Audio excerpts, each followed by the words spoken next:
And welcome back to Top Tier Sports. I'm Spencer. I'm Brett. And it's Monday, so clap, new week, new us, right? Yeah, we're still doing this together, which is great. Together, absolutely. Yeah. All right, let's talk some baseball action. So the draft was last week, and Oregon State catcher and consensus #1 overall pick Adley Rutschman was taken first overall by the Orioles. It marks just the sixth time that a catcher was taken first overall, and the first time since Joe Mauer was taken.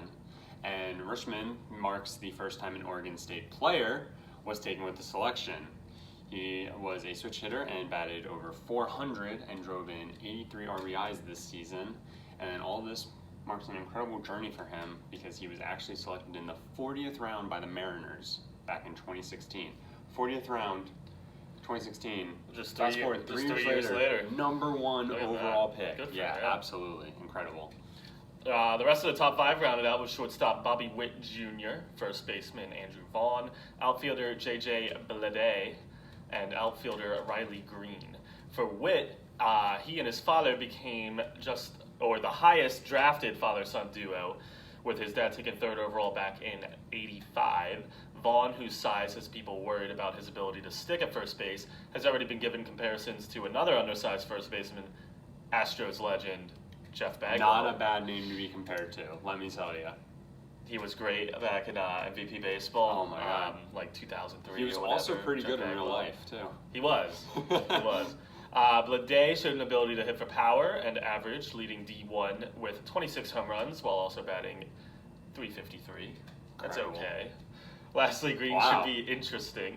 He's selected out of high school, and most believe him to have the best pure bat in the draft. Regardless, there's a lot of potential for the Tigers to work with.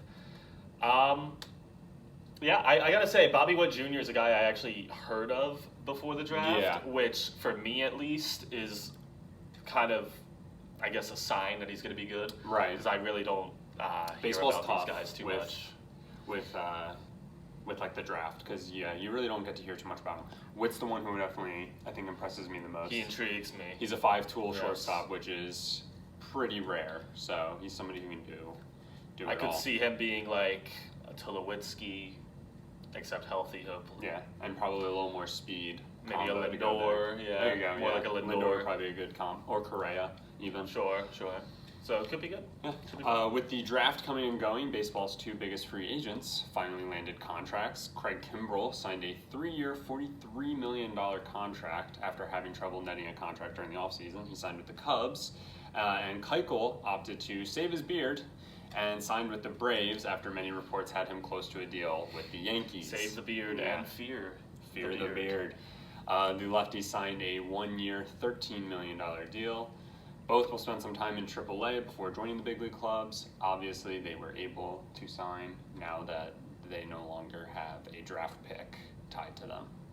Josh Bell and Rafael Devers on my fantasy team, are your players of the month for May. Bell batted .390 this month, matching 12 home runs and driving in 31 RBIs, 1 RBI per day. Love it.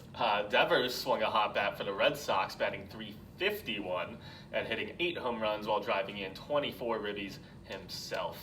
Wow. Your pitchers of the month are Hyun-Jin Ryu of the Dodgers and Lucas Giolito of the White Sox.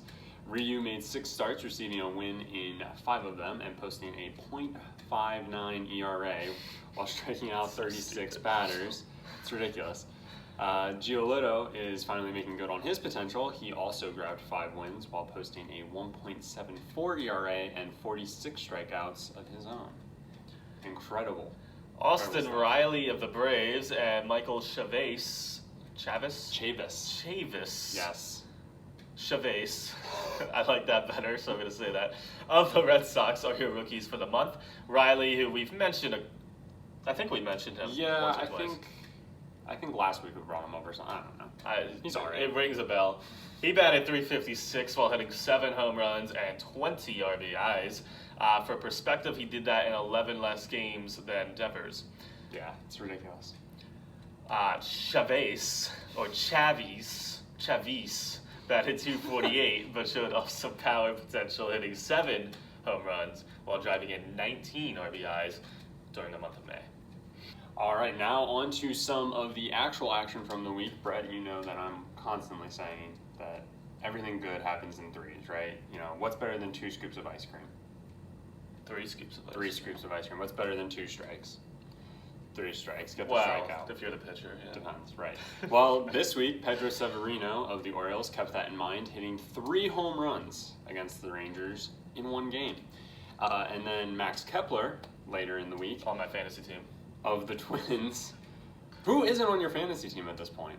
Have you just had a little bit of everybody? Or I guess just all the good players? At this point, we brought up just about my entire roster There through you these go. videos, so yeah. Max Kepler had a 3 home run night for himself against the Indians, and then more impressively, he took it a step further and hit all 3 of them off of Trevor Bauer. Yeah, and then speaking of hitting 3 home runs off of this same pitcher, the Angels sought to join the action of threes when Tommy La Stella, Mike Trout, and Shohei Ohtani got to Ohtani's countryman, Yusei Kikuchi, and hit back-to-back back Kikuchi. home runs. Yes. The Marlins. Yes, the Miami Marlins. Those Marlins. The sad Marlins scored 11 runs in an inning against the Brewers this week, which we both love, obviously. yes. And they did it without hitting any home runs. Impossible. That can't be. I'll It's tell a you day's how game. I'll tell you how it did come to be. All right, how did each run come in? The runs came off of 5 singles, Whoa. 3 doubles, 1 error, and an RBI ground out. There you go. The Marlins would win that game 16-0. That's quite the The show. Dolphins over the Packers in that one. Chris Sale was immaculate again. On my He fantasy team. He recorded his 2nd immaculate inning of the season, which is the first time the feat had been accomplished since 1928. Ryan Spader I hardly know also her. pointed out some other impressive news for Sale after his most recent dominant start, in which he allowed just 3 hits to the Royals while striking out 12 and walking no one. It gave him his 12th such game in which he recorded 12 strikeouts without allowing a walk, and it ties him for 2nd all time with Roger Clemens and puts him just behind Randy Johnson, the big unit, who recorded 15 such games. Last bit of news for the week is a bit of an oddity. Colorado Rockies right-hander Antonio Senzatella had one hell of an outing against the Mets this past week. Ooh, tell me. He went 6 strong, notching the quality start, allowing only 4 hits, 2 walks, and a solo home run to the Mets. Not bad. It was all part of a solid 87-pitch effort that saw Senzatella strike out 0 batters, a feat you probably won't see again for a while. Yeah, probably not. That's No pretty crazy. strikeouts No in 6 strikeouts. innings. 6 innings, 87 pitches, couldn't strike out a single guy. Kind of bad, honestly. Yeah, not what you want. Like it's as bad as it is impressive that he got a quality start without striking anyone out, but at the same time he didn't strike anyone out in I mean, 6 innings. fans had to be happy about it because, you know, there's always action. keep it People moving. always cry, oh, Yeah. there's only strikeouts and home runs. That's So- true. I'm one of those criers. All right, congratulations to Yordan Alvarez on finally getting his big league call-up. The soon-to-be 22-year-old prospect for the Astros was absolutely mashing in the minors, batting .343 with already 23 home runs under his belt for the year. This doesn't come as too much of a surprise given the plethora of injuries the Astros Like have been George dealing Springer. with. Yep, because he can play a little bit of everywhere. So expect him to stay on the Major League roster for quite some time, provided he keeps swinging a hot bat. And things got off to a quick start for him because I believe it was his 2nd plate appearance. He hit his first Major League home run. So I think he'll be here to Congrats. stay. Yeah. And a quick shout out to Pirates rookie outfielder Brian Reynolds, whose 17-game hitting streak is the longest active streak in the majors. And on top of that, he's reached base in 24 consecutive games, putting him 1 game shy of the Pirates record. His current batting average sits at an impressive .347. He's been raking. Now over to our leaders. That's a nice segue there. Cody Bellinger's average continues to free fall, Ugh. if you will, but he is still Under batting 300? 362 Close. and has the highest mark for now. Kristen Yelich still paces the majors for home runs with 23. though Met rookie Pete Alonso may be looking to shake up that race with his 21 home runs. There you go. And Josh Bell also continues to lead in RBIs, so can someone please shake up these races so we don't have the same three players to It's talk just about? Cody Bellinger, Christian every Yelich, and Josh Bell every single week. All right, over to pitching. Hyunjin Ryu is joined by Mike Soroka and Jake Odorizzi as pitchers with ERAs below 2. However, Ryu still has a slight edge on Soroka, who has a 1.38. Ryu has a 1.35 ERA on the year right now. Rio is also a part of the four-way tie with Justin Verlander, Lucas Giolito, and Domingo Germán for most wins. All four currently sit at 9. Garrett Cole has reclaimed the strikeout crown from Max Scherzer. Cole now has 130 strikeouts on the year, just edging out Scherzer's 126. And Kirby Yates' perfection continues, though last week I believe he only pitched in 2 games and only 1 was a save opportunity. He converted, so he is a perfect 23 for 23 on saves. It's ridiculous. What's the MLB? Do you know offhand the MLB record for saves? Like perfect streak? Yeah, I believe it was Brad Lidge. The save streak was that was maybe in a given year, but Eric Gagne has the save streak. Oh yes, He has over 2 seasons. Goggles. He had like 80, I think, combined, maybe 70 some combined. Yeah. Lidge was challenging it though, for sure. And last but not least, standings. In the American League, we have a tie in the East as the Rays and Yankees sit atop the division, 6 games ahead of the Boston Red Sox.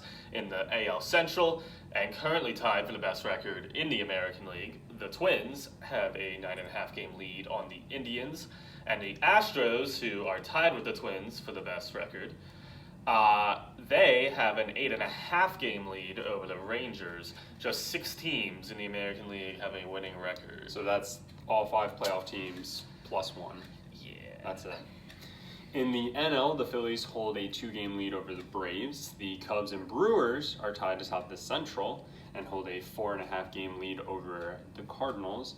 And the Dodgers, who own baseball's best record, hold a 10-game lead over the Diamondbacks of all teams. 9 teams in the NL currently sit at or above the 500 mark. Wow. Yeah, so just shows the That's all right. The balance in one league compared to the other. Right. All right. Honestly. Well, that'll do it for Top Cheddar today. That does it for our baseball news. Tune in tomorrow when Brett and I cover The NBA, association. The association, yeah. Leave a like, leave a comment, Smash that subscribe button. and we will see you guys tomorrow. Ball drop.